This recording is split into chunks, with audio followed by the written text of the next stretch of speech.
Bonjour et bienvenue dans Parole de druide. C'est Christophe Rousseau, toujours très heureux de vous retrouver avec ma druidesse préférée qui a le sourire parce qu'on vient d'avoir une crise de fou rire juste avant. Bonjour Joël, donc ça va être un épisode de joyeux. Mmh. Coucou Christophe et puis bonjour à tout le monde. Merci d'être avec nous et on a décidé de vous proposer une nouvelle série de 5 épisodes, une série consacrée aux éléments. Je suis sûr que ça va vous plaire. Mmh. Et puis, peut-être, on va commencer par rappeler, parce qu'on a déjà parlé, mais les 5 éléments et c'est quoi le contexte des éléments dans le druidisme, finalement. Mmh. Ouais, en fait, vous êtes nombreux à nous les avoir demandés suite au thème sur les esprits de la nature, de pouvoir un petit peu plus décortiquer chaque élément. Donc, voilà, on a envie de vous en parler au niveau élémentaire, vraiment un petit peu ce que c'est l'élément dans le druidisme, mais aussi vous parler, des esprits qui correspondent à ces éléments.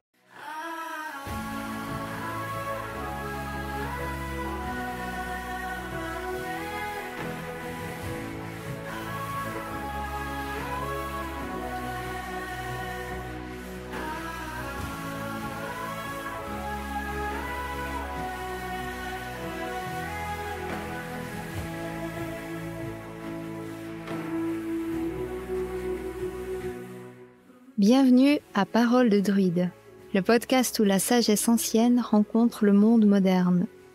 Je suis Joëlle Choton, également connue sous le nom de druidesse Adana, fondatrice de l'école de druidisme éoriane à Baule en Suisse, près de Neuchâtel. Avec mon apprenti Christophe Rousseau, nous explorons ensemble l'histoire, les légendes et les pratiques du druidisme au XXIe siècle. Rejoignez-nous dans ce voyage spirituel où nous partageons des récits inspirants des rituels ancestraux et accueillons des invités spéciaux tout en promouvant une spiritualité de paix et d'amour. Préparez-vous à découvrir les mystères et la magie du druidisme moderne. Alors, les éléments, c'est vraiment très fondateur dans à peu près toutes les traditions du monde et bien sûr aussi dans le druidisme. Les éléments, ils vont correspondre à une sorte de, une dimension à laquelle on va chercher à se relier, pour entrer en contact avec cette dimension du sacré qu'on recherche dans la voie druidique. Et l'élément, la nature élémentaire, c'est vraiment un pont avec cette dimension de l'espace sacré. Il y a énormément d'initiations qui se font en lien avec des éléments, la terre, l'eau, l'air, le feu et le 5e élément que l'on nomme la nuivre ou la nuifre, qui est l'élément qui correspondrait à l'éther dans d'autres traditions. Donc c'est vraiment une approche qui nous permet bien sûr du coup de faire le lien avec la nature, vu que la voie druidique est une voie naturelle et en lien avec la nature qui nous entoure, les éléments tels qu'on les trouve chez nous. Et donc c'est une voie qui ne nous demande pas forcément d'aller nous relier aux montagnes rocheuses ou donc au Canada, ou alors aller en plein désert, mais plutôt d'observer la nature qui est sous nos pieds. Ça, j'aime beaucoup, c'est le fait que finalement on trouve tout ce qui est bon pour nous là tout près. Et la nature élémentaire, c'est vraiment un chemin qui va nous permettre de découvrir cette dimension sacrée en nous et cette dimension sacrée à l'extérieur de nous, pour que finalement, dans cet espace d'unité qui est très présent dans le druidisme, tout est un, dans cet espace d'unité, qu'on puisse se rendre compte qu'on est fait de la même façon finalement. On a ces éléments en nous comme on voit ces éléments à l'extérieur de nous. C'est un peu ça, disons, pour raccourcir un petit peu le chemin druidique, cette recherche autour de l'élément. Après, il y a plein de profondeurs différentes dans chaque élément et c'est ce qu'on va explorer dans ces 5 épisodes qui vont être dédiés à ça. Exactement, merci beaucoup. Alors, j'étais en train de penser justement, c'est tellement important qu'en fait, les rituels, le rituel druidique du matin, c'est se relier aux 5 éléments. Mmh. On ouvre, quand tu ouvres des formations, on fait ce petit cérémonial d'aller se connecter, d'aller chercher quelque chose de matériel qui nous relie à ces éléments. Enfin, c'est vrai que ces éléments, ils sont présents vraiment en permanence, voilà, je vais y arriver, dans tout ce qu'on fait autour du druidisme. Euh, et c'est pour ça qu'on trouve intéressant de dédier un épisode par élément, comme ça on va pouvoir creuser un peu plus en profondeur. Alors à propos de creuser, justement, c'est le bon mot, on a dit qu'on allait commencer par la Terre. Oui, ben c'est un élément fondateur, c'est ce qui représente les roches. Et pour moi, pour pouvoir, c'est comme le chêne, hein, il commence à germer en terre, il se dépose en terre pour pouvoir s'élever. Donc, on commence par la terre, ça représente aussi l'ancrage, et puis c'est cet appui dont on a besoin pour pouvoir nous élancer vers le ciel, vers l'air. Et donc c'est voilà, c'est élémentaire de commencer par la terre. Mais c'est comme dans toute voie, on dit commence par t'ancrer avant de vouloir aller vers Ah, les étoiles. Parce qu'un arbre qui veut aller vers les étoiles et puis qui cherche pas à s'ancrer au premier coup de vent, il se retrouve par terre. Donc voilà, c'est aussi un des grands conseils qu'on a pour les gens qui vont sur la voie spirituelle. C'est de d'abord commencer par s'ancrer. Et en fait, s'ancrer, ça veut dire aussi aimer être sur terre, apprécier apprécier le thème de l'incarnation, apprécier vraiment cette dimension de matière qui nous est offerte dans l'élémentaire et dans l'ancrage, vraiment s'allier avec cette incarnation terrestre et tout ce qu'elle implique, et faire le choix d'y être pour ensuite chercher à s'élever et pas justement avoir une fuite de cet élémentaire parce que ça, du coup, ça amène un réel manque d'ancrage. De dire, voilà, j'aime pas l'inter, donc je cherche à m'élever dans la spiritualité parce que je fuis mon incarnation, je me réjouis de retourner de là d'où je viens, je me suis trompée de terre en m'incarnant, je me suis trompée de planète, j'aurais jamais voulu être là. Tout ce genre de discours qui mène à une forme de fuite, et cette fuite peut se faire, et se fait souvent à travers plein de choses, mais entre autres la spiritualité. Ça peut être à travers des drogues, ça peut être à travers un excès de travail, ça peut être à travers plein de choses. Mais quand elle se fait à travers la spiritualité, c'est bien dommage parce que l'assise spirituelle, du coup, il lui manque les fondations. Et ces fondations, à un moment ou à un autre, il va falloir y revenir. Parce que le chemin spirituel, c'est pas d'arrêter de se lier à la terre et se connecter avec des dieux et déesses qui sont dans l'autre monde. Si on est sur terre, c'est qu'on a quelque chose à y vivre. Et donc, du coup, ça passe par l'acceptation de l'incarnation et de toutes les lois donc entre autres la loi des récoltes, ce qu'on appelle la loi des récoltes, qui sont issues de qui font partie intrinsèque de l'incarnation sur Terre. Même si c'est pas toujours agréable, mais bon, c'est le jeu. Si c'était toujours agréable, qu'est-ce qu'on aurait à y apprendre? c'est ça. Mhm. Alors, on n'est pas là pour souffrir, comme dirait l'autre, mais quand même, ça fait partie de l'expérience de la vie. Et c'est important parce que moi, je me rappelle, pendant un moment, j'ai été très déconnecté de la Terre. J'étais toujours très très dans mon mental et très dans l'intellectuel. C'est la première partie de mes.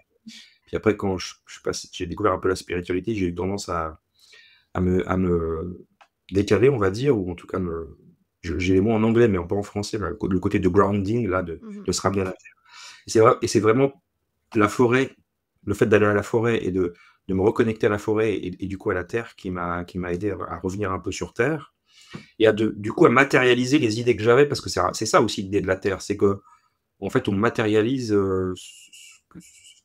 On parlait de projet, je pense, dans un épisode il n'y a pas si longtemps que ça. La terre, c'est vraiment ça, c'est matérialiser les projets dans la dimension dans laquelle on est incarné actuellement, et c'est comme ça que ça marche. Un petit, juste peut-être rapidement, un petit, je pense que tout le monde connaît ça, mais se connecter à la Terre, on fait comment? Je pense que c'est assez simple.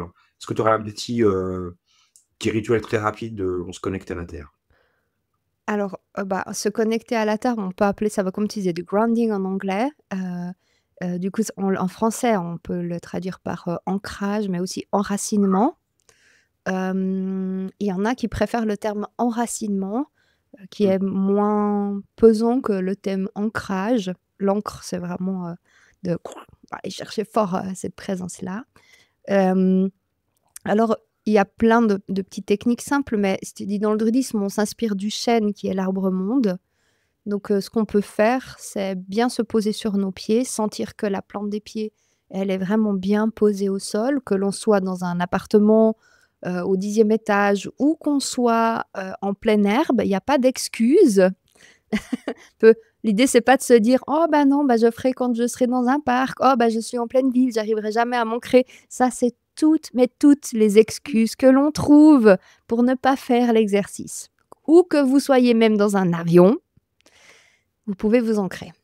Et non, voilà, il y a pas de: «J'ai des semelles en plastique, donc ça va pas marcher. Il y a du béton armé sous mes pieds, donc ça va pas marcher». Ça, c'est toutes les feintes que trouve votre esprit pour éviter de faire l'exercice. Parce que s'ancrer, ça demande aussi d'accepter justement cette incarnation terrestre et accepter l'incarnation terrestre. C'est pour ça que dans le bouddhisme, on a vraiment une voie, qu'on appelle, le tronc de l'arbre, hein, dans l'école de druidisme que l'on a ici en Suisse, qui est en fait, qui sert surtout à revisiter nos traumatismes et à prendre soin et à accepter ce passé et pour nous permettre d'être là maintenant en tant qu'adultes, présents dans notre vie, en sachant d'où on vient, donc en ayant relié les fils du passé qui ont été déconnectés, en disant: Ça fait partie de mon passé, maintenant je l'accepte, même si c'est difficile». Et ça, bien sûr, c'est pas en une semaine de cours, on est d'accord. Je vois déjà certains qui s'hérissent les poils, je vous vois à distance. Mais de se dire: «C'est pas en une semaine de cours qu'on résout ça», c'est clair, mais le chemin druidique, je vous rappelle, pour devenir druide, c'est 18 ans, hein. Le temps Ouais. d'une lune, hein. Yopa. 18,6 ans, très exactement. Donc heu, donc voilà, là, nous, ce qu'on propose comme voie, c'est un peu des raccourcis, mais après, c'est chacun qui fait son chemin. Donc l'ancrage, il demande beaucoup de choses. Quand on fait un petit exercice d'ancrage comme ça, il y a plein de petits bonhommes en nous, chacune de nos personnalités qui vont dire: «Non, surtout pas! Parce qu'après moi, je vais arrêter d'exister, j'aurai plus de rôle à jouer, ça va pas du tout». C'est tous les parties de notre ego. Bref.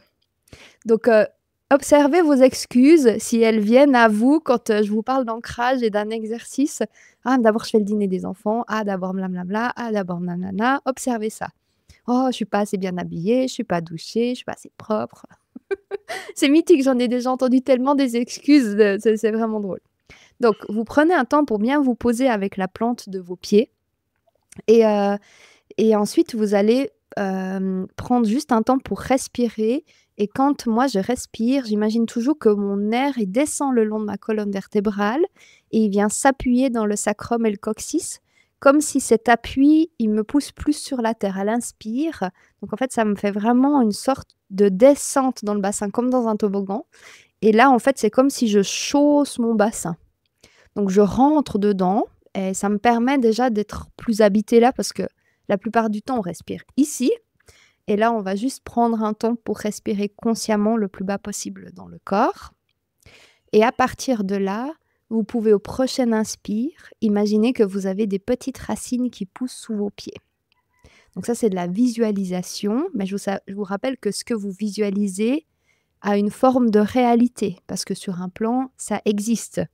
Donc c'est pas parce que vous le visualisez que ça n'existe pas. D'ailleurs, il y a plein de recherches à ce sujet, donc je vous laisse aller explorer plus loin si vous avez, des questions à ce sujet-là. Donc on voit que, voilà, vous avez vraiment vos racines qui vont chercher à descendre, comme si vous étiez un chêne et vous descendez. À chaque expire, vous descendez plus loin avec vos racines, comme si vous vouliez les pousser vers le bas à l'expire et vous inspirez simplement. Et à l'expire, vous descendez plus bas et vous déployez vos systèmes racinaires comme ça. Et moi, rien que le fait de vous en parler, je sens que ça chauffe sous mes pieds et je sens que je m'ancre. Et peut-être que vous arrivez aussi à le sentir aussi, rien que le fait que je vous en parle. Ça permet vraiment de déjà prendre une certaine forme d'assise en s'inspirant de l'énergie du chêne qui est très dense et qui est en plus notre arbre-monde associé à la justice. Donc ça permet aussi d'activer beaucoup, beaucoup de choses en vous dont vous pourrez avoir besoin là maintenant pour votre quotidien. C'est un exercice assez simple qui permet de s'ancrer pour un certain temps. Ce temps d'effet de l'exercice, il dépendra de chacun. Si vous avez une tendance à être ancré, ben ça va déjà à rajouter un petit peu plus d'ancrage, puis ça peut même tenir toute la journée. Mais si par contre vous avez tendance à être beaucoup dans votre esprit et puis à vous évader ou à travailler avec votre tête, à être assis sur un fauteuil ou une chaise de bureau, et en fait voilà, vous travaillez qu'avec votre esprit, cet exercice d'ancrage, il va tenir, ça dépendra de chacun de ce que vous allez faire, mais entre 10 minutes et quelques heures, grand max parce que, voilà, c'est toujours pareil, en fait. L'énergie, elle va là où on l'envoie, donc si vous en avez besoin dans votre tête, l'exercice d'ancrage, il va pas durer longtemps. Mmh. Puis quand on n'est pas ancré, ce qu'on voit, c'est que généralement, on se cogne partout, on a tendance à être maladroit, on a tendance à, moins bien, gérer le temps, on a tendance à être, souvent en retard parce que du coup, on a une moins bonne gestion de l'espace temporel. Ah, dans l'espace sacré aussi, hein, mais mais là, dans l'ancrage aussi. On va être beaucoup moins concret, et cetera. Un petit peu, c'est ce qui vient. Eh bien, merci beaucoup, Joël, pour ce mini rituel, mais qui est tellement puissant, donc moi j'adore en tout cas. Mmh. Et c'est vrai que je pense que je le fais pas assez, d'une part, et puis alors j'aime bien toutes les excuses qu'on se fait dans la tête. Et puis il y en a une aussi, c'est qu'on oublie en fait. Enfin vraiment, moi quand je suis dans ma journée de travail, dès que je me lève et enfin si je dois aller partir en voiture, etc. J'arrive, je dis ah mince, j'ai pas fait mon rituel juridique, oh mince, j'ai pas fait d'ancrage. Et puis ça c'est vrai qu'on peut le faire partout, puis ça prend 2 minutes quoi. Donc c'est assez sympa. Oui, et puis il y a des choses toutes simples qui nous ancrent, hein. C'est, bien sûr d'être présent à ce qu'on fait. Par exemple, quand on fait la cuisine, enfin c'est pour dire qu'on n'a pas besoin d'un rituel, pour s'ancrer, pour pouvoir enfin ça aussi c'est dans la philosophie druidique, c'est que c'est le quotidien qui nous mène sur la voie. Donc en fait, typiquement, si je fais la cuisine, je vais être pleinement avec les gestes que je fais. L'idée, c'est pas à ce moment-là de remplir mon quotidien, être en train de regarder une série sur mon téléphone ou à être en train de faire autre chose, mais d'être avec ce que je fais. Donc par exemple, si je fais la cuisine, de nouveau, je vais être avec le fait de couper mes légumes, de les cuire, de sentir les odeurs, que les odeurs, elles viennent dans mon nez et d'être vraiment avec le plaisir de cuisiner et pas en train de me dire: «Vite, faut que je fasse ça, faut que ça soit vite fini parce qu'à telle heure» et ça nous sort de l'instant. Donc c'est vraiment rester avec ce qu'on est en train de faire. Donc ça, c'est un rituel d'ancrage que vous pouvez insérer dans votre quotidien facilement. Quand vous vous lavez les dents et vous sentez la sensation de la brosse à dents, qui l'a déjà fait encore récemment, de sentir la sensation de la brosse à dents sur les gencives.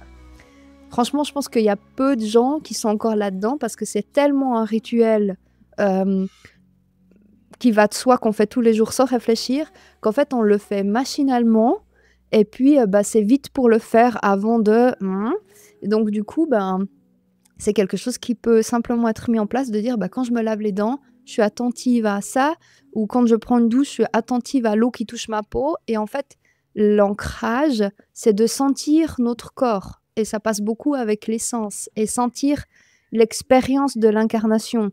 Donc c'est quand je touche la peau de quelqu'un ou quand quelqu'un me touche la peau, de sentir ce moment-là. Quand je me lave les dents, de sentir ça. Quand je me douche, je sens ça. Quand je marche sur l'herbe, je sens l'herbe sous mes pieds. Quand je touche le tissu de ma robe, je sens qu'est-ce que ça fait sous ma peau. Et en fait, tout ça, ça fait partie des rituels d'ancrage. Donc finalement, c'est vraiment hyper simple. Ça demande juste cette vigilance de pouvoir avoir cette présence à soi qu'on a oubliée parce qu'en fait, on fait que de courir après notre tête. Je sais pas si c'est pour toi aussi comme ça, mais c'est qu'en fait, on est sans arrêt en train de réfléchir à ce qu'on va faire après. Manger, c'est plus devenu vraiment, dans la plupart des familles, un moment d'échange et de partage. Et n'hésitez pas à nous parler de comment c'est pour vous, vos repas. Mais pour moi, c'est hyper important que typiquement, pendant les repas, on n'ait pas les téléphones portables avec nous, qu'on ne parle pas de choses négatives, qu'on ait le plaisir de partager, qu'on soit présent avec ce qu'on mange. Comme j'aurais eu le plaisir de préparer le repas, j'y aurais activé mes sens et c'est vraiment un moment créatif pour moi.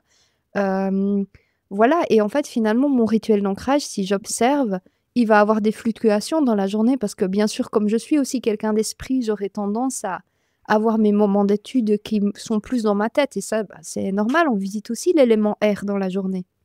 mais pas que l'élément R. L'idée, c'est C'est ça. de prendre le temps dans l'élémentaire, et l'élémentaire, c'est faire du sport, mais faire du sport pas en train de regarder une série Netflix sur l'appareil de fitness. C'est de faire du sport en étant en train de sentir qu'on fait du sport, en sentant nos muscles, en sentant ce que ça procure, etc.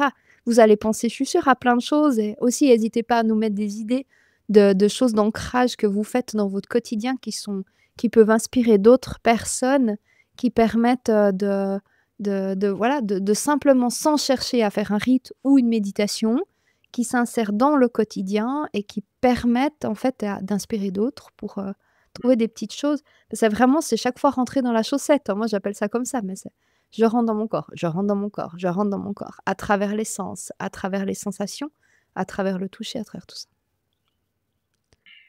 Je me répète un peu, mais c'est tellement important. Mmh Ouais, c'est super important, mh. ouais, tu raison. Ça me fait penser, alors j'ai fait une formation en mindfulness, donc en pleine conscience, Mmh mh. selon, je sais plus si c'est Harvard ou, enfin, c'est une école prestigieuse. Et donc c'était, une formation qui était offerte par l'hôpital, dans lequel je travaille. Heu mais c'est exactement ce que tu viens de décrire. C'est ça. On a fait l'expérience du brossage des dents, l'expérience de boire son café en pleine conscience. On a même fait un repas en commun dans le silence et en pleine conscience. Mmh mh. C'est très, très bizarre. Mmh Très bizarre, on est 10 à table, tout le monde avec son petit repas, on ne se parle pas. Mmh. On est juste concentré sur ce qu'on mange, en fait. Ouais, c'est étrange parce que dans notre société, le repas, il est censé être sur le monde extérieur, c'est-à-dire, on est censé être en échange, et c'est un moment particulier parce on cherche justement à apprendre à connaître les autres à être en groupe. C'est vraiment communautaire, le repas, instinctivement, depuis toujours. C'est un moment où la famille se retrouve, où le clan se retrouve pour échanger un moment. On mange pas seul. Par rapport à la brosse à dents qui est beaucoup plus facile d'accès parce que généralement on se brosse les dents tout seul. C'est rare qu'on se brosse les dents à Et 10, oui. quoi. Et donc le repas par défaut, il est censé être sur le monde extérieur, et c'est très étrange de l'inviter dans le monde intérieur et donc du coup de délaisser le monde extérieur dans le repas. Ça, c'est vraiment super étrange, on n'a pas l'habitude. Mais c'est une Ouais. expérience à tenter parce que ça sort des codes de ce qu'on a l'habitude de faire, et c'est dans ces moments d'inconfort qu'on trouve aussi du chemin. Oui, oui, oui, mais je trouve à expérimenter, c'est vraiment intéressant. Enfin, après on a les alors on a même expérimenté une journée, en silence, enfin une Mmh journée, mh. une petite journée, hein. C'est-à-dire qu'il y avait que les instructrices pour enfin bref, les psys qui nous encadraient, qui parlaient, mais nous on parlait pas pendant une journée. On a passé une journée, on a fait ce test, alors on ne savait pas vraiment à l'avance, mais on nous a invités à une journée de formation parce que c'était un mélange de cours du soir et des journées les samedis. Et un des samedis où on s'est retrouvés, juste les instructeurs, enfin les psys qui nous encadraient, avaient le droit de nous parler, en fait. Mmh. Et puis, nous, on n'avait pas le droit de parler ni de répondre à des questions, ni de parler avec les autres, en fait, finalement. Et il y a eu ce fameux repas au milieu, où on ne s'est pas parlé, et c'était étrange, mais en même temps, moi, je suis ressorti de là, mais avec une zénitude incroyable. C'était vraiment une belle expérience. Donc je comprends, parce que je l'ai pas encore pratiqué ça, mais j'aimerais bien essayer ces retraites, Vipassana où on passe 10 jours. Alors 10 jours, c'est un peu long, mais bon, je sais qu'on peut le faire un peu partout maintenant, même en Suisse, où, on ne parle pas pendant 10 jours, et ça doit être, en même temps très déroutant, et en même temps, enfin, alors après ça dépend si on est introverti ou extraverti. Moi ça me dérange pas de pas parler pendant 2 jours, hein. Quand je me mets en mode ours, j'arrive très bien. Donc Mmh. mais je trouve ça intéressant comme idée que, on se recentre sur soi, même si en effet, hem, le plus simple, c'est quand même quand on est seul, et puis quand on est seul, justement, enfin, c'est simple et en même temps, c'est pas simple, parce que quand on est seul, on a envie de se mettre sur les réseaux sociaux, on a envie de regarder une série, on a envie de pas être seul, justement. Du coup, on n'est Mmh. pas centré sur soi et on n'est pas ancré. Donc, moi, en tout cas, enfin, que ce soit Joël ou moi, on vous encourage à tester ces petites expériences, ces petits rituels. Le brossage de dents, la douche, il est pas mal aussi. Vraiment se Mmh. concentrer sur l'eau qui coule sur la peau. Le petit déjeuner, finalement, de prendre en conscience son petit déjeuner sans regarder son téléphone, sans allumer la télé, et si on est seul, évidemment. De toute façon, si on est seul ou avec des ados qui veulent pas vous parler, c'est pareil. Donc, c'est ça un peu. Euh, tu vois ce que je veux dire? Euh, Oui, tu parles en connaissance de cause. ouais, pour ceux qui nous écoutent, qui ont des ados, vous savez ce que c'est le matin, Oui. comment ça se passe. En général, il faut mieux pas leur parler, de toute façon, ça risque d'être désagréable. Donc, Le autant faire monde des choses. extérieur est à danger. Autant prendre refuge. Alors, en tout cas, je vous encourage à faire ces petits tests qui prennent pas de temps et qui permettent Mmh. de se connecter à la Terre. Revenons à nos C'est moutons. vrai et puis oui et c'est prendre con enfin et la pleine conscience, c'est d'être conscient de ce qu'on fait, hein, donc c'est un peu un terme, justement qui fait un peu peur pour certains de dire: «Ah, la pleine conscience», mais en fait ça pas ça c'est, ça Simple, en commence fait. par des choses très simples, en fait et c'est d'être conscient de ce qu'on fait et pour pouvoir être conscient de ce qu'on fait, il faut être à l'intérieur de soi. Il faut C'est être ça. à l'écoute de nos sens et donc du coup, c'est un chemin très simple mais qui demande justement de revenir à soi et plus on a de traumatismes ou d'histoires vécues, hem, pour lesquelles on a choisi la stratégie de la fuite, qui est une stratégie de survie, hein. Je rappelle, tout à fait que en fait, être à l'extérieur de soi fait que du coup, on sent moins ce qui se passe en soi et donc du coup, c'est moins douloureux. Donc en fait, dès les moments tous les moments où on va chercher à revenir à l'intérieur de soi, l'inconfort que l'on peut ressentir ou l'envie de s'extérioriser ou le fait qu'on supporte pas le silence et qu'on aurait juste envie de parler avec notre voisin et cetera.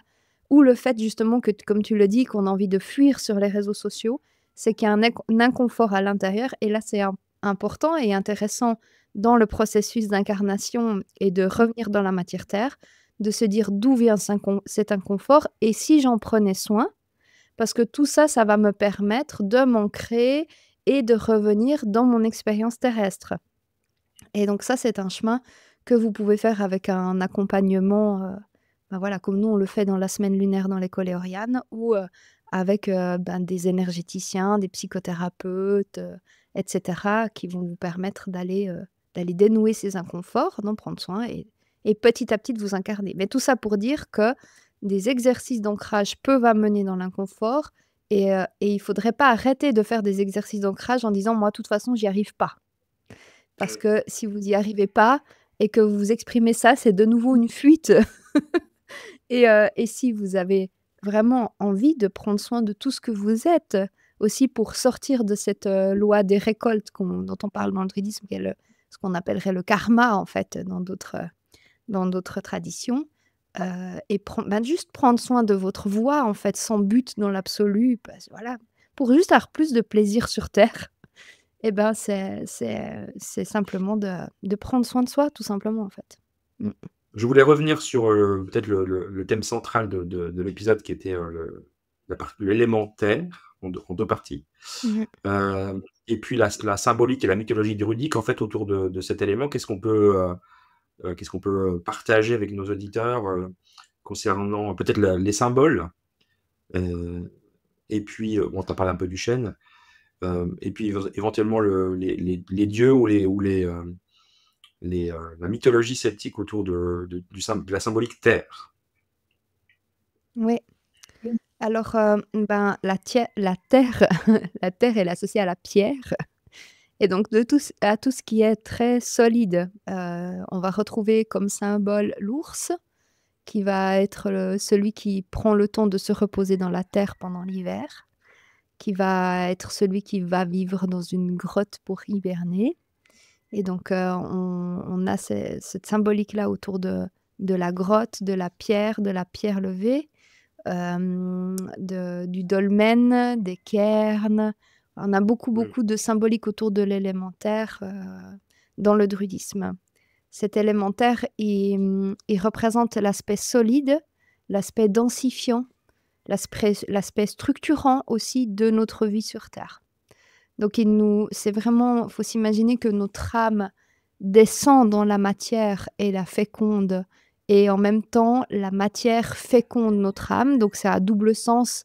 De nouveau, ça je rappelle dans le druidisme, c'est qu'en fait on a une rencontre de 2 énergies qui cherchent à vivre une expérience ensemble Et c'est pas juste notre âme qui descend sur terre, mais c'est aussi la terre qui cherche à s'élever, pour, rejoindre l'esprit. Donc en fait, on a vraiment cette communion en 2 directions et cette matière qui cherche à s'élever pour s'alléger, c'est de la matière élémentaire, mais entre autres de la matière terre. Et en cherchant à s'élever, c'est pas qu'elle cherche à devenir air, donc à devenir esprit tel qu'on pourrait l'imaginer depuis nos dimensions, terrestres, mais plutôt à redevenir lumière et donc du coup, c'est dans ce sens-là s'élever. C'est depuis la matière terre, de chercher à se sublimer pour décharger tout ce qui est lourd en elle, qui ne correspond pas à la lourdeur de la peau, mais qui correspond à la lourdeur de tous nos traumas et de tout ce qui s'est figé en nous à travers le temps, dans nos ancêtres ou dans nos vies passées, pour permettre à cette matière de pouvoir s'illuminer. D'ailleurs, quand on dit que quelqu'un est arrivé au bout de son chemin terrestre, il s'illumine, il ne chope pas des ailes pour s'envoler dans le ciel. Il disparaît dans de la lumière. Et donc du coup, je pense que là aussi, c'est là que ça devient la confusion de la fuite dans l'esprit pour pouvoir sortir de l'élémentaire. Donc voilà, c'est vraiment quelque chose, la terre c'est clair, c'est un élément pesant, d'ailleurs on le sent dans notre matière physique qui est composée du poids de nos os qui est fait de l'élémentaire. Ben, du coup, c'est quelque chose de pesant, de ralentissant. La terre dans l'absolu, elle bouge pas. C'est l'élément feu qui la met en mouvement, donc elle bouge pas, elle est ralentie, elle est pesante, pas dans le sens négatif du terme, mais dans le sens du poids. Elle est densifiante, elle est contenante et elle sert à ça, vraiment. Si on avait une peau qui fuit, on n'aurait pas d'eau à l'intérieur, on aurait plein de choses. Enfin, voilà, on a besoin d'avoir une peau qui tient notre élément eau, on a besoin d'avoir ce contenant qui est solide, et c'est à ça que sert l'élémentaire. Ça serait la coupe du Graal, si on veut l'associer à un symbole. C'est l'argile, quand on parle en fait d'Adam, des premiers hommes sur Terre, je ne sais pas d'Adam et Ève, mais des premiers hommes sur Terre. Oui, je crois que c'est Adam et Ève, je ne sais plus. Moi, ma mythologie chrétienne est pas tout à fait encore au clair. Mais ces premiers humains sur Terre, oui, c'est ça, Adam et Ève. Ils sont faits à base d'argile, etc. Donc du coup, c'est vraiment cette première essence. Et aussi, si on prend la création du monde par rapport à cette génération de matière, les forces qui sont animées, qui ont formé la roche, font partie aussi de ces forces fondamentales élémentaires qui sont arrivées et qui se sont collisionnées et qui ont créé les planètes. Et c'est aussi une matière-terre qui était animée par le feu, ça c'est clair, mais qui permettait en fait de structurer les mondes. On peut aussi voir dans les églises, ça serait les colonnes, les piliers qui soutiennent la charpente, qui sont appuyés sur des réseaux de l'élémentaire fort qui permettent avec le poids de cette matière, de diffuser de l'énergie. Donc voilà, la terre, c'est vraiment un élément fondateur, un pilier, une colonne, une structure, c'est le poids de nos os qui servent de ces piliers de notre cathédrale, qui servent aussi à diffuser l'énergie. Donc voilà, pour moi, c'est quelque chose de beau, en fait. C'est vraiment quelque chose de beau. Ouais, puis c'est le monde minéral, c'est vraiment l'appel à la lenteur. C'est l'idée que mais c'est pas l'immobilisme non plus. C'est voilà, c'est se ramener au présent. Enfin, on revient avec cette idée de pleine conscience et d'être dans le moment présent, en fait. Mmh. Oui, complètement. L'élémentaire, il est immobile si on le regarde pas dans le temps. Parce que, en fait, quand on voit des cristaux, les cristaux, ils poussent. Mais on les voit sur une échelle de temps qui est beaucoup plus lente. Donc tous les esprits de la Terre ont quelque chose d'extrêmement lent. Et de nouveau, ce qui leur permet de s'activer, c'est l'élément feu. Si on prend la graine, par exemple, qui est dans la Terre, cette graine solide, c'est grâce à la présence des autres éléments, la terre, l'eau, l'air, le feu et l'eau, qu'elle va s'activer et qu'elle va germer. Sinon, elle va rester en terre. S'il n'y a pas de soleil, s'il n'y a pas de pluie, s'il n'y a pas d'air, l'oxygène est venu quand même grâce aux plantes, mais voilà, et c'est impossible que cette graine elle germe. Donc la terre ne va pas s'activer sans la présence des autres éléments. Et pareil pour les autres éléments, de toute façon, tous se complètent. Mais dans notre corps, si on n'est que terre, bah, ça va donner un humain qui sera très statique. Mhm. Les gens qui sont très terre, ils ont de la peine à bouger leur corps, ils vont emmagasiner beaucoup de matière, ils vont chercher à s'entourer de beaucoup d'objets. Ça peut être aussi une compensation par un excès d'air, hein, mais de chercher à s'alourdir pour pouvoir se densifier. C'est des personnes qui vont voilà, avoir pas du tout le besoin de bouger, qui vont chercher à rester plutôt chez eux. Les gens qui sont très terre, ils ont souvent des os très solides, un corps très trapu, plutôt dense, euh, voilà, qui les pose vraiment dans l'élémentaire et qui amène à une forme d'immobilisme. D'ailleurs, les maladies de l'élémentaire, c'est vraiment des maladies de l'immobilité, des scléroses, des excès de matière générés pour différentes raisons, de l'os qui pousse. Voilà, c'est des choses où on va se densifier, se rigidifier, la colonne qui va se replier sur elle-même. Et ça, c'est toutes des maladies de l'élémentaire qu'on observe dans la médecine druidique. Mais ouais, c'est fascinant en fait de voir comment ces éléments, ils ont une influence sur nous. Et il faut vous souvenir qu'à l'époque, tout était observé comme ça parce qu'on n'avait pas la connaissance physiologique que l'on a maintenant. Donc tout était observé à partir de l'observation des éléments. D'ailleurs, toutes les premières médecines, elles étaient basées là-dessus, avec les tempéraments d'Hippocrate, etc. Mm. Oui, intéressant. Est-ce qu'on a... Oui, oui, oui, c'est fondateur, évidemment, mais je trouve bien... C'est pour ça que je trouve intéressant de faire ces épisodes sur les 5 éléments, parce que c'est vraiment c'est vraiment ce qui nous compose, finalement, hein, Complètement. à l'intérieur et à l'extérieur. Oui. Et puis on la trouve aussi dans la nature, sous forme de cristaux, de pierres et de roches. Dans la nature, si on va chercher à être en contact avec l'élémentaire, on va aller s'asseoir sur des cailloux, s'appuyer contre le tronc des arbres et imaginer qu'on descend le long des racines, faire ce travail-là en lien avec les arbres, travailler avec eux à ce niveau-là. Enfin, du coup, c'est vraiment de collaborer avec ce renne-là. Sentir les mousses sous nos pieds, les roches, les différents types de sols, de la marne, du granit, du calcaire, s'intéresser à ça. Aller dans des grottes, voilà, pour les gens qui sont pas claustrophobes. Moi, j'adore ça. Prendre voilà, du temps sous terre, aller visiter des endroits comme ça, souterrains. Et puis, si je pense à la grotte de la Sainte-Baume dans le sud de la France, qui est un lieu de l'élémentaire magnifique, qui pousse vraiment à l'incarnation et à la descente dans la matrice de la terre-mère. Et puis, dans les esprits de la nature qui habitent l'élémentaire, c'est tous les esprits du sol. Donc on va retrouver les gnomes, qui sont vraiment les esprits qui gouvernent les jardins potagers et l'intelligence, parce que gnome, ça vient de gnose. Donc c'est vraiment ceux qui gouvernent l'intelligence de l'élémentaire et qui font en sorte que cet élémentaire puisse générer la vie. On va avoir les esprits des montagnes. Donc là, ils ont plein de noms différents, mais on aurait tendance à les appeler les géants parce qu'en fait, c'est souvent les mastodontes d'esprits des roches comme ça. Et la plupart des gens, ils ont l'impression de les sentir comme des êtres énormes. Et quand ils courbent l'échine, ça fait sortir un peu des blocs granitiques ou des blocs dans les montagnes comme ça. C'est comme si quand ils poussent, en fait, ils lèvent la montagne en elle-même. Donc c'est des forces très puissantes et profondes et qui bougent très lentement. Quand on pense aussi au plissement des roches et des terrains avec les plaques tectoniques, donc ce seraient tous des géants qui seraient en train de frotter. On a les nains qui font partie du thème des esprits de la nature de l'élémentaire, qui sont les gardiens des cristaux et des gemmes dans le sol de la terre. D'ailleurs, dans les mythes, ils sont toujours gardiens et très friands des trésors de la terre.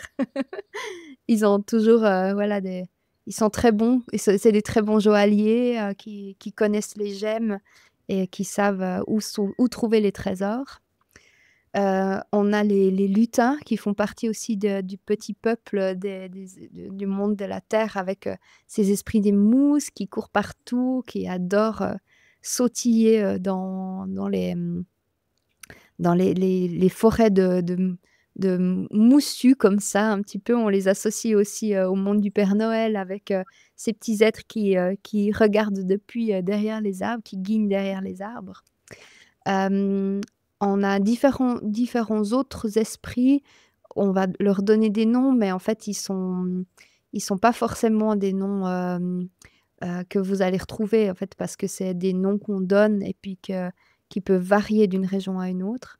Mais il y a par exemple le Wellhog, qui est l'esprit des pierres qui roulent quand on est dans des zones un peu en mouvement de terrain, par exemple les zones d'éboulis ou au pied des grandes falaises de rochers, c'est les endroits où il y a plein de pierres cassées comme ça. Donc ça, c'est un peu la notion de la pierre qui roule et qui se laisse porter comme ça. On a les trolls qui sont des esprits, des gros blocs de rochers qui sont un peu fourbus comme ça et qui représentent une présence très massive. Ouais, il y en a plein en fait, et c'est vraiment associé à cette conscience minérale. Donc pour moi, en fait, quand j'observe par exemple un caillou d'obsidienne, la conscience minérale dans cette pierre ne sera pas la même que dans un cristal de roche, qui sera pas la même que dans une améthyste, qui sera pas la même que dans un quartz rose ou dans une citrine, même si dans l'aspect atomique, pardon, pas anatomique, atomique, toutes ces ce qu'on appelle du SiO2, donc du dioxyde de silicium. Donc au niveau atomique, c'est la même chose, mais ben voilà, elle était complétée par d'autres minéraux qui lui donnent une couleur, et surtout elles n'ont pas la même histoire. Et donc cette intelligence minérale, c'est tout aussi des esprits différents, ce qui a donné naissance à la lithothérapie. Mais en vrai, les gens qui font de la lithothérapie, ils s'adressent à la conscience minérale, donc ils s'adressent à des esprits de la nature. Et c'est ça qui donne pour moi le pouvoir aux pierres. Donc en fait, là, ils sont déjà avec la dimension subtile du monde minéral. Ouais.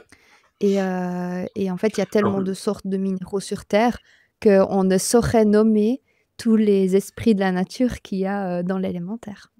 Tout ce que tu viens de dire, ça m'a quand même, j'ai eu quelques petits flashs. Alors déjà, je me rends compte que l'univers de Tolkien, moi qui suis fan des Seigneurs des Anneaux, il a quand même bien piqué des trucs aux druides, hein, parce qu'il y a quand même beaucoup de similarités. En tout cas, on voit bien qu'il y a une belle inspiration.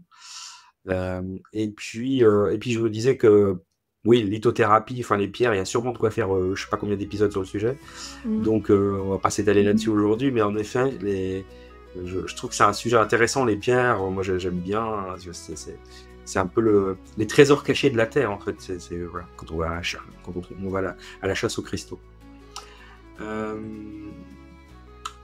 Avant de finir, parce qu'on arrive au bout de l'épisode, peut-être on pourrait parler de qu'est-ce que ça apporte en fait l'ancrage, la terre. C'est quoi les bénéfices de se connecter à la terre ou d'être en lien avec la terre?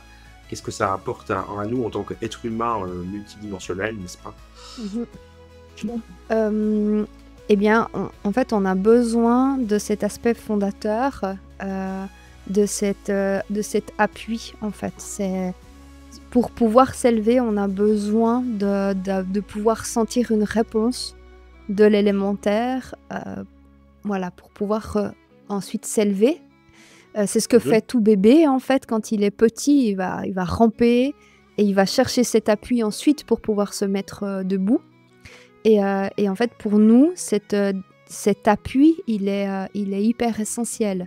Donc s'ancrer, en fait, ça nous met en sécurité et ça nous fait sentir le droit et la légitimité de s'appuyer dans l'incarnation, d'exister et de pouvoir ensuite devenir la personne que l'on est et de prendre notre place. Parce que bien sûr, il y a la notion de territoire, il y a plein d'autres choses dans l'élémentaire, mais de prendre notre place dans notre incarnation et de se sentir légitime de l'avoir et aussi de ensuite pouvoir exister dans ce que nous sommes et dans notre propre lumière, dans ce que nous-mêmes nous avons à émaner pour le monde et de ce que nous sommes nous-mêmes, tout simplement pour soi.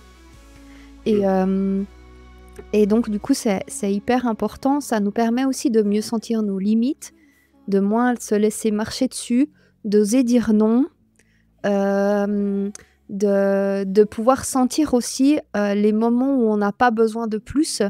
Parce que la matière, vu que c'est aussi les limites, bah, c'est en lien avec l'alimentation. Donc, du coup, comment est-ce que je m'alimente? Et ça peut être utile, en fait, pour les moments où on va avoir la sensation de devoir plus se remplir ou la sensation de ne pas manger. Bah, typiquement, je pense aux problèmes comme des gens qui se sous-alimentent volontairement par une volonté de fuite, généralement, en fait, de désancrage, de décrochage. Donc, en fait, ça nous permet de travailler à plein de niveaux. Ça permet vraiment aussi d'apprécier l'expérience de notre corps, d'apprécier les formes de notre corps, de se mettre en lien avec notre structure. Ça permet aussi d'être présent à l'expérience, d'être là quand on vit quelque chose et de trouver, au bout d'un certain moment dans le travail de l'élémentaire, du plaisir dans l'expérience. Et pour moi, c'est ça la vie en fait. C'est pas chercher à devenir une personne meilleure, à se mettre la pression pour trouver la meilleure version de soi-même, etc. Trouver sa mission de vie. Au bout d'un moment, en fait, oui, tout ça, ça mène à une forme de... Enfin, tout ça, c'est des chemins, mais c'est pas le but en soi, en fait. Pour moi, le but en soi, c'est presque le plaisir d'exister. En tout cas, c'est dans la voie druidique, c'est ce qui est enseigné. Et c'est ce que j'expérimente moi, c'est que tout ça, ça m'a permis de trouver ma mission et tout ça. C'est de prendre le plaisir d'être là, en fait. Et l'élémentaire et me déposer dans ma matière, comme si je me love dans un creuset comme ça, qui est sacré. Je trouve ça incroyablement agréable dans l'expérience de la vie. Donc je pense que l'élémentaire, il est vraiment un chemin important qui est défini par plein de choses, par des bras aimants quand on est bébé, quelqu'un qui nous soutient quand on grandit, quelqu'un qui nous met en sécurité, quelqu'un qui est là pour nous. Enfin, toutes ces choses en fait qui demandent, quand elles ont été manquantes, à être retravaillées plus tard et qui nous permettent de trouver cet état de plaisir. Donc voilà, je dirais que c'est à peu près ça l'élémentaire. Ouais, je te remercie. Au tout début, tu as dit un truc intéressant. On peut pas s'élever si on n'est pas ancré, raccordé à la terre.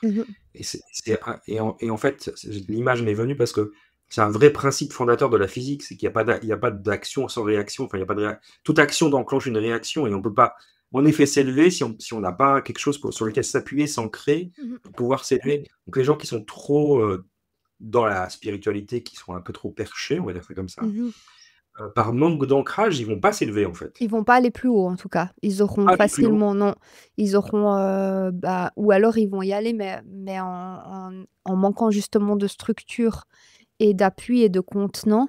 Donc le liquide, ou l'air va complètement s'évaporer, donc il peut y avoir une forme de dispersion.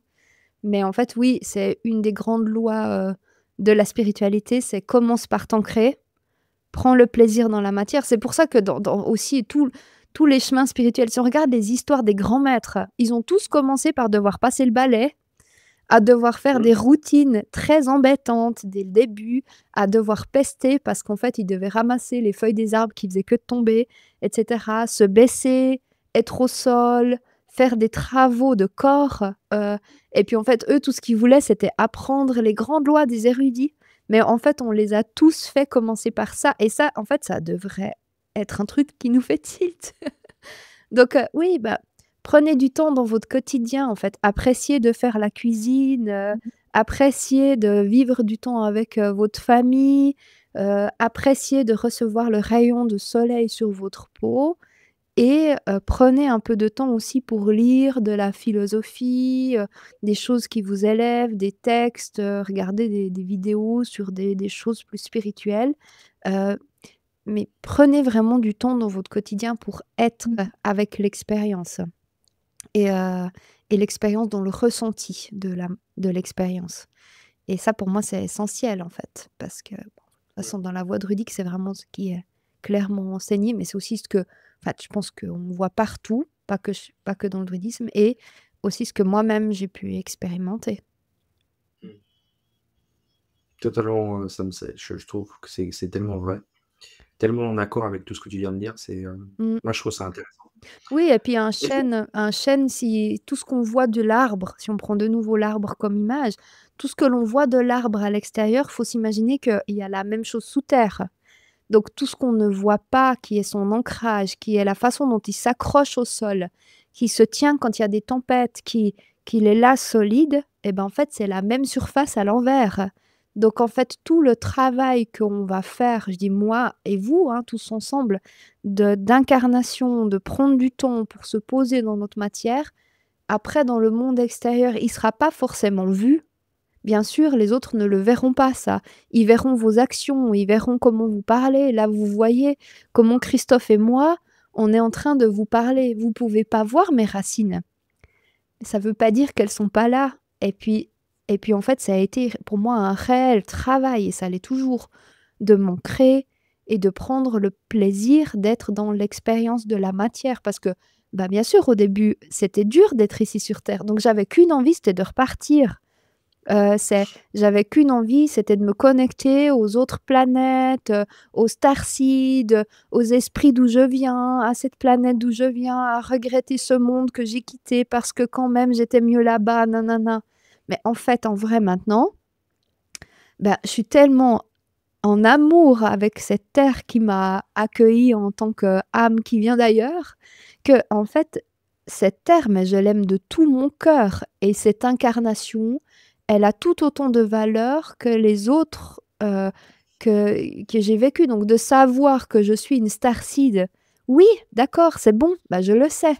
Mais ensuite, après, je suis là, dans cette incarnation terrestre, et je cherche en aucun cas à retourner là-bas.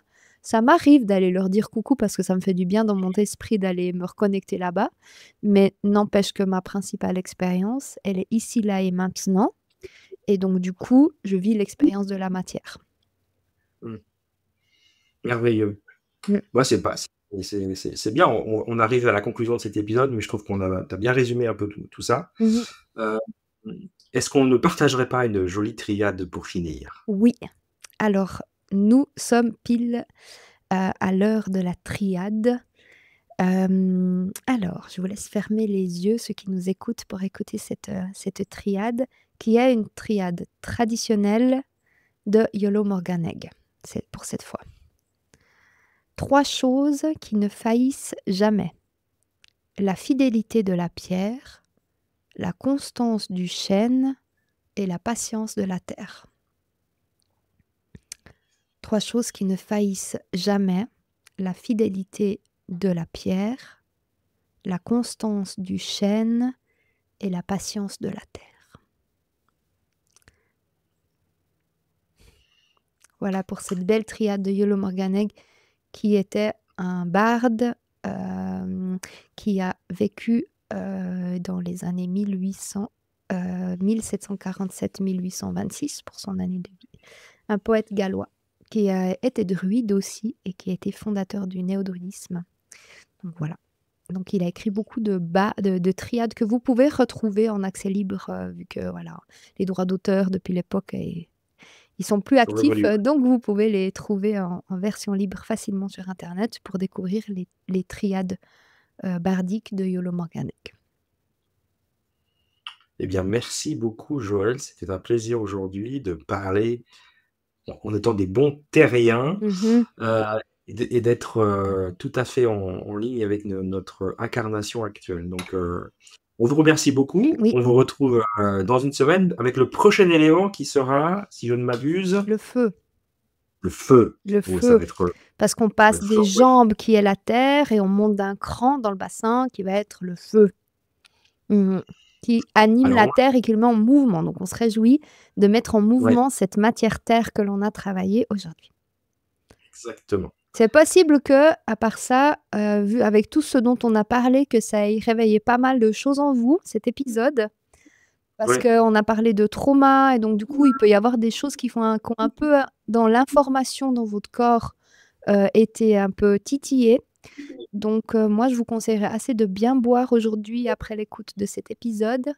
Boire beaucoup d'eau, pas du vin rouge, ni de l'hydromel, de l'eau, j'allais fourcher, de l'eau ou de la tisane, des plantes un petit peu drainantes, ça permet de pouvoir déposer ça et si vous avez l'occasion d'aller vous appuyer contre un arbre, juste de bien respirer en étant appuyé le dos contre un arbre et de prendre un temps avec lui, ça peut aussi vous faire du bien après l'écoute de cet épisode. Je crois que je vais même suivre ton conseil parce que pour ne pas gâcher les secrets de fabrication de ces épisodes, celui-là a été compliqué aujourd'hui. Il a Oui, été more challenging. Donc on vous le dit ouvertement, vous le verrez pas au montage évidemment, mais je pense que c'est un des plus compliqués qu'on a eu à enregistrer. ouais, vraiment. Déjà, on n'est pas sur nos horaires d'enregistrement habituels. Ça nous a levés tôt ce matin. Voilà. Ça, c'est la première chose et puis, la mise en place de ce podcast a été fastidieuse au début et on a retrouvé ça dans cet épisode, donc on va aussi explorer de notre côté, ce qui est venu un petit peu, regarder tout ça. En tout cas, je remercie les esprits qui nous ont permis de faire descendre dans la matière cet épisode de l'élémentaire, qui, nous ont fait un peu travailler ce matin, mais qui, finalement nous ont donné le feu vert pour bien le descendre. Exact. Sur ces belles paroles, en tout cas, on vous souhaite une belle semaine et on vous retrouve dans une semaine. Oui, avec grand plaisir. À bientôt tout le monde, prenez soin de vous. Merci Christophe.